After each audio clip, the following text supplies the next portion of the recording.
Hello, welcome. So today we're going to take a little dive into r/best of Redditor updates. So if that sounds like something you'd be interested in getting into with me today, then please do stick around and enjoy. And don't forget to like and subscribe. And of course, quick disclaimer, any opinions I give on the posts we read are just opinions, not facts, do not need to be taken as such. If you have a differing opinion, do feel free to leave it in the comments below. Just make sure you're keeping it respectful with everyone. There is no need to be mean just because you do not agree. With that being said, let's get into it then, shall we?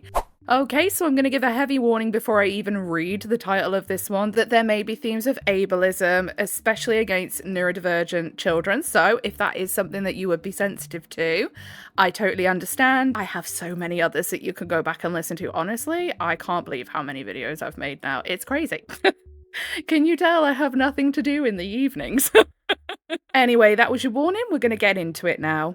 This one was posted by Direct Caterpillar 77 and the title is My 24F Future In-Laws Are Upset Because My Autistic Nephews 6M, 10M, 13M and 17M aren't invited to the wedding and my fiance 36M won't even defend me.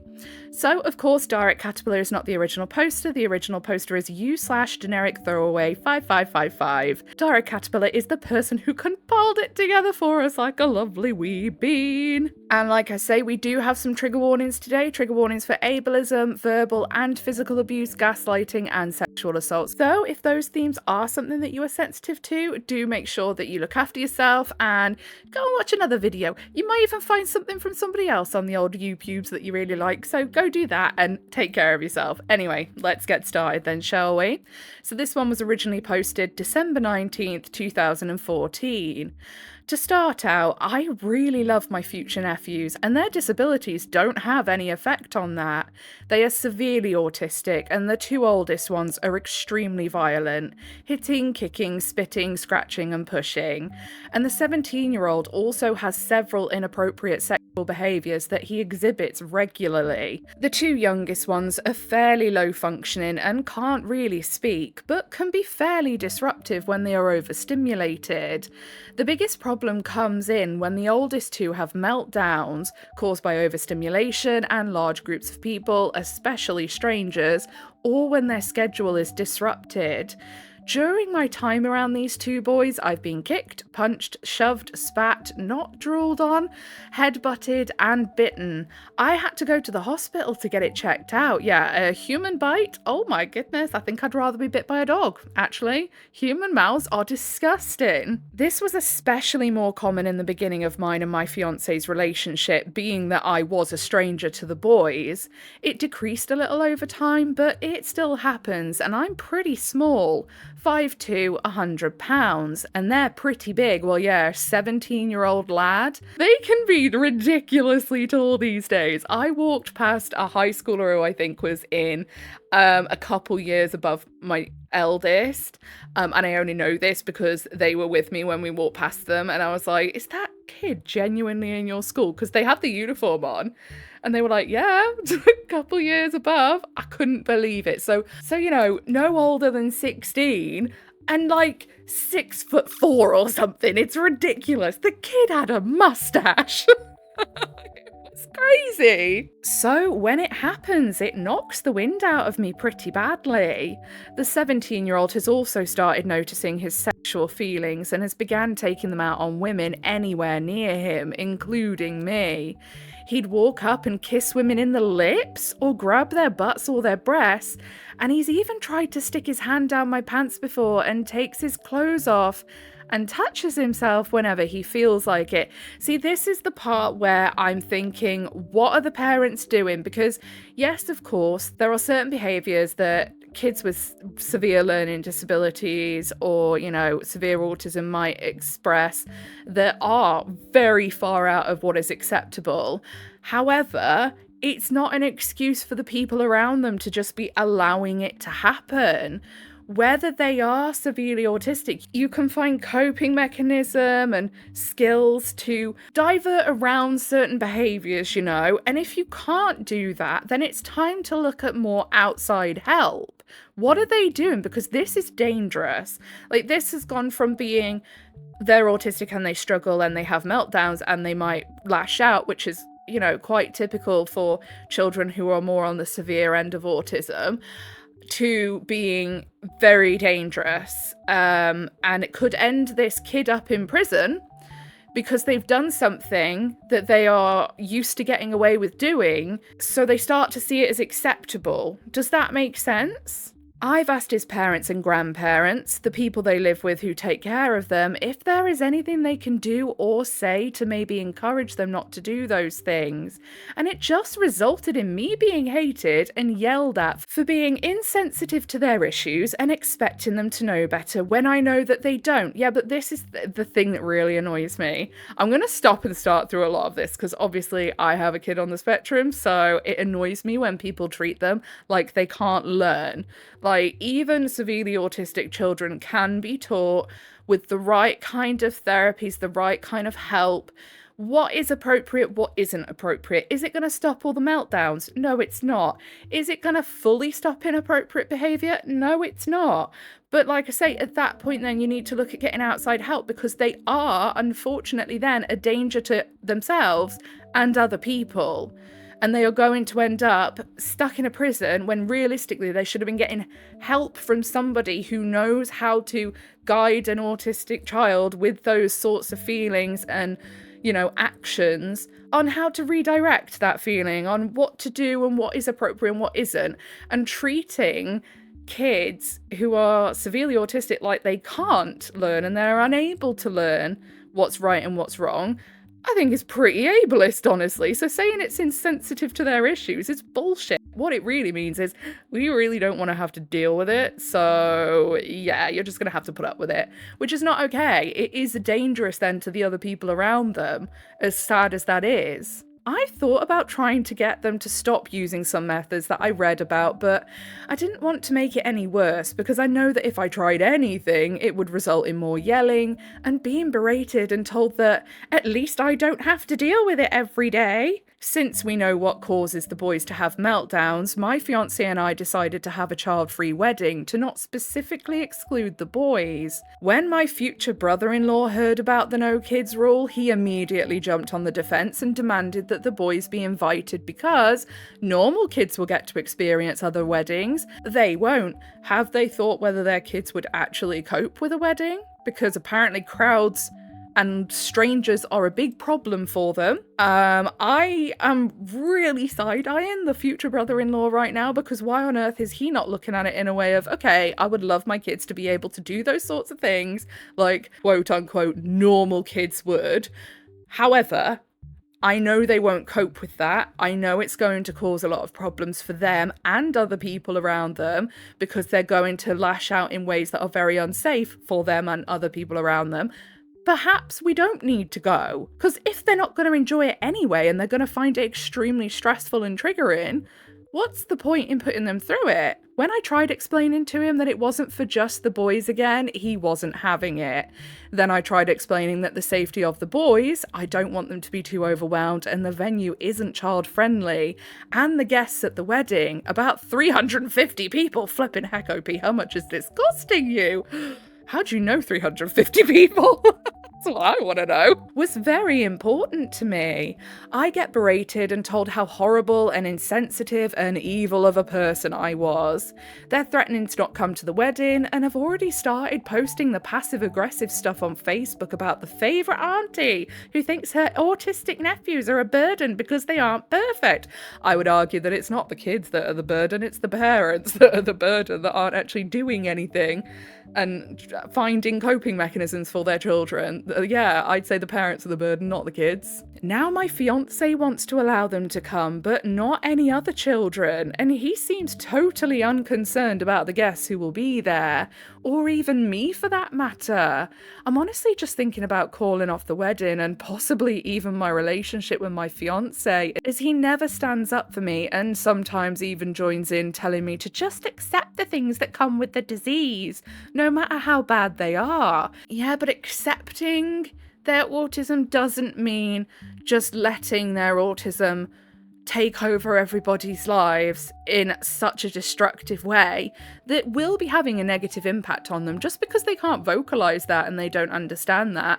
Kids don't lash out aggressively because they're having a great time. I mean, sometimes they might do by accident. They might swing their arms around and get all excited, you know, but they're not lashing out and spitting, hitting and punching because they're having a fantastic time. They're doing that because they're not coping well with whatever situation they've been put into. Honestly, at first, when I first read the title, I was so ready for us all to be like, oh, this OP is an absolute knobhead. Why would you not want to invite them just because they have autism? But honestly, with those behaviors, with so many strangers, when big crowds and strange people are a triggering factor, and obviously with the very concerning behaviors that the 17-year-old is doing around what I imagine would be a lot of women in probably short dresses, I don't need to elaborate more, do I? It's not nice to have to exclude them, it's awful, but when their parents aren't doing anything to negate or help with the bad behaviours, it's just not going to go down well, is it, if they're just standing there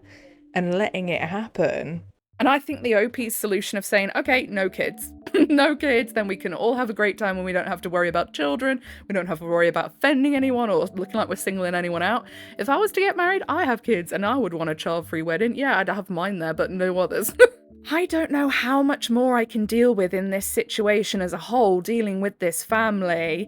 I know that this all sounds terrible on my end, and I honestly feel bad for feeling this way because I know that they can't help it. And I feel bad for my future brother-in-law, sister-in-law, mother-in-law, and father-in-law because I know that they are under tons of constant stress and don't really have many places to turn besides each other. But I really can't deal with this for the rest of my life. Am I wrong and insensitive in this situation? And is ending my relationship with my fiancé and his family too drastic a measure for this problem? Honestly, I think it would be something you would have to seriously consider, because it does sound like it's not just the boys acting in ways, you know, playing up and that can be a bit stressful or disruptive. There is a lot of dangerous behaviours going on here, and they're not protecting the OP from inappropriate behavior or physically abusive behavior. They're not getting these boys help either, and quite frankly, I don't think I could sit back and just watch them go, they can't help it, but not actually try anything, because by the sounds of it, they're just trying to deal with it themselves. Are they getting outside help? Are they doing anything? Like, that would annoy me as well. And yeah, just the fact that I'd feel like, do I want to get battered and touched up for the rest of my life? And no one do anything about it because they say, oh, they can't help it. Because you're not teaching them how to help it. You're not teaching them coping mechanisms, clearly. You're just brushing it off as something they can't help. So TLDR, my fiancé and I originally decided to have a child-free wedding, but now he wants to include his violent and sexually inappropriate autistic nephews, despite the fact that they have meltdown in large areas with lots of people. When I brought this up, I was berated by him and his family, and it's been like this since we met. And I'm honestly thinking about ending my relationship with him. So we've got some relevant comments. Rose Tyler 38 says, why on earth is your fiance not backing you up here? That is what I want to know, especially when they are hurting the OP. OOP says, he thinks that I'm wrong to feel the way that I do because the boys can't help their disorders, and he thinks that I should get over it and not bother his brother and sister-in-law with it when there's nothing they can do about it anyways. And he's thrown out the, you chose to be a part of my family thing, which is true. That's where I'd be going, yeah, and I could choose to not be. If you're gonna keep that attitude up, pal. So he usually joins in on their side instead of mine. OOP added info on the kids, explaining the brother-in-law having 3 autistic children. I thought it was 4. The 17-year-old is their biological child, and the other 3 were adopted as babies. Oh, okay. I should have added this in earlier, but all of the adopted boys have other issues that were known at birth, which is how they ended up having 4 special needs children. I'm not exactly sure what those other disabilities are, though, as they mainly just tell me it's their autism when problems arise. Are they in therapy? As far as I know, they're not in therapy. Well, that answers my question then, doesn't it? And I'm not sure if they've even checked out therapy or support groups. I once tried to suggest that maybe therapy would be a good thing to try out, and I got my head bitten off for telling them how to parent their kids and speaking on something I have no idea about. Ah, yes, I'm sure the OP has no idea about what goes on in the house when every time they do spend any time around the children, the poor OP gets battered or felt up. Like, no, but they have no idea, no. Then my fiancé laid into me too. So, all in all, they value anything I say on the situation as pretty much worthless, and they definitely aren't open to therapy. Well, I'm sorry, at that point, I feel like that's kind of on a par with neglect, to be quite fair, because I can't imagine that if these children are having constant meltdowns that they are feeling okay. The cortisol running around their bodies must be insane, like, because I know that when my kid is really struggling, they're very stressed, they're very upset. If something's set them off, they're not having a happy time, you know? Update December 26th, 2014, 1 week later. Thanks to all of you who commented and gave advice on the last post. Having the little extra support was nice. The day after I made the post, I basically already had my mind made up to leave my fiancé. I'd been thinking about it longer than I'd like to admit. I can imagine. And it feels, I imagine, for the OP really horrible to say that because of the reason behind it, or the reason that everyone's going to assume it is. And yes, I imagine that the way the nephews behave is going to be a part of that reason. But I think a big part of why they want to leave their fiancé is the fact their fiancé doesn't ever friggin' stick up for them or protect them in any way.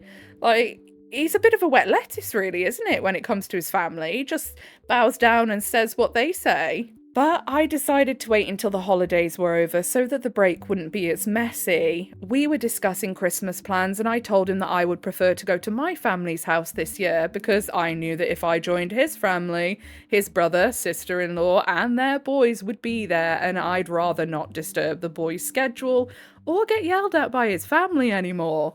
Fair enough. My fiancé flipped his shit and began yelling at me for being selfish and thinking only of myself. I even told him why again, and he still kept yelling, all while name-calling, and I lost it and started yelling too, and told him that I might want to spend time with his family if I wasn't abused and forced against a wall every time I was near them. Apparently this was the most shocking news ever to him, and he couldn't believe I felt that way. Crazy. When he finally asked how I was being abused, I told him about all of the things his family does and says to me, even though usually, well, he's present. And maybe I shouldn't have, but I also told him that I didn't want to be hit, kicked, spat on, or groped by the boys for at least this one day. He somehow had no idea that I wasn't okay with this. What the actual is wrong with this man? Despite the fact that he witnesses it and I tell him every time it happens. He called me an awful cunt for blaming them for doing things that they don't know aren't okay that go along with their disabilities, and having no sympathy for selfless people in a physically, emotionally tough situation, which isn't at all what came out of my mouth in any way, shape or form, and he knows that I know that the boys can't help it and that I've expressed both sympathy and understanding for his brother and sister-in-law. He left very soon after that, and immediately the phone calls and messages started coming in from his family. I'd tell them where to fuck off to. I can't even count how many worthless, useless, selfish, evil, pathetic, bitches, whore, and cunts I was called. There's gonna be a good few censor thingies, censor gaps in this one, I feel. Then they even took it to Facebook and fabricated the story and twisted just about every word. My fiancé came back the next day and apologised for the night before and asked if I was ready to suck it up and get over myself and just go to his family's house for Christmas. Where is the cast iron, OP? I feel we need to get it out at this point, mate. I stuck to my guns and told him that there was no way I was going back there and that I was spending the holidays with my family, whether he was going or not. And we got into another fight, solely about our relationship this time. And I told him about all of his selfishness, immaturity in everything, disrespect, lying, name-calling, purposefully doing, saying things I asked him not to, whininess. Whenever I wanted to go out with my friends or family or have time by myself, he would pout and moan and groan and whine and call a billion times, asking when I'd be home. That's control, my love. And his total lack of balls when it came to defending me ever. We went back and forth for quite a while, and at one point I was finally done and kicked him out. It was my house to begin with, and told him that our relationship was over. Yes, my love. You tell him. Even after all that, it was hard to leave him, and I will sort of miss him at times. Why? Ew, OP. Come on now, have some standards, my love. You can do far better. But it felt like the biggest weight in the world had been lifted off of my shoulders, and for the first time in the 4.5 years we've been together, I felt like a free person. I still feel bad for his family though, and especially the boys, knowing what they have to go through, but I had to get out as it was only adding extra unneeded stress and hurt to everyone. I don't feel bad at all for his family, not one bit. I would go as far as to say I think his family are neglectful of those boys, to be honest with you, because there is things and places that they could get help from out there, and they're just not doing it, and they clearly friggin' need it.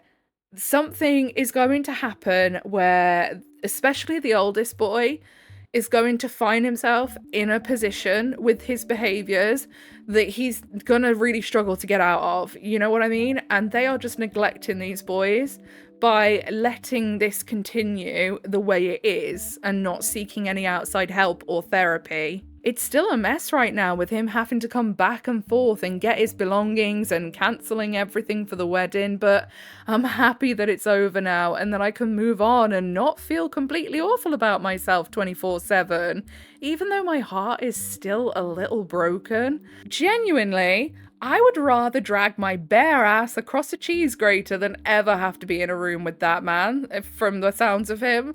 OP, you've had a very lucky escape, because I can see how as well the OP could have felt very manipulated into not wanting to leave, because obviously as soon as they say anything or argue against the family's like points or whatever, they get called like an ableist and all these horrible things publicly on Facebook. It's ridiculous. So I can see why they might have stayed for so long, but also I'm so glad they've got rid of them now. Oh my goodness. I can imagine that is a nice big weight off the shoulders. Anyway, I could waffle forever about this one, so we'll just read the Best of Redditor Updates comments, won't we? So LCH Mama says, best ending possible really. Those children need more help than they're currently getting, absolutely. And then Hulkiner Holder says, I don't know. Sister-in-law and brother-in-law adopted 3 other high-need children when they already had one, and then uses it as an argument to why people should give them extra grace is really a special kind of evil. Exactly. It's like proper, like, using these poor disabled kids as a way to be like, look how good we are. Look. Oh, it's creepy, actually. And neglectful to all 4 children. Yeah. Okay then, so I think that's all we've got time for today. If you made it all the way to the end with me, I appreciate you very, very much. It was a bit of a tougher topic to cover today, but I appreciate you sticking around and listening, because I do think things like this are important to listen to as well from a perspective of an outsider looking in, because it can open up conversations then on how people, if they see something like this going on, they can help maybe steer at least the parents to support or whatever for the kids' sakes, or intervene if they feel that kids are being neglected. So it's a tough one, and it's not a nice one to have to talk about, but it is important because it does open those conversations, doesn't it? And whenever we talk about things like this, whenever it's like mental stuff or, you know, stuff involving like how to help kids or help families or kids with disabilities and things like that, people are always commenting like and have their own sort of like inputs and what have you of experiences of ways that people were able to get help and things like that. And I do think that's helpful, or at least even just to let people know that they are not alone dealing with whatever they're dealing with. So yeah. Anyway, don't forget to like, subscribe, notifications on, hit the hype button if it is there. Hopefully it's still there. Don't forget to tell Big Al that he sucks. We're not offering him comments anymore. We're giving him insults. And that's your initiation into the Governor Void. Welcome. Whatever it is you're doing for the day, I hope you have a really good rest of the day. Goodbye.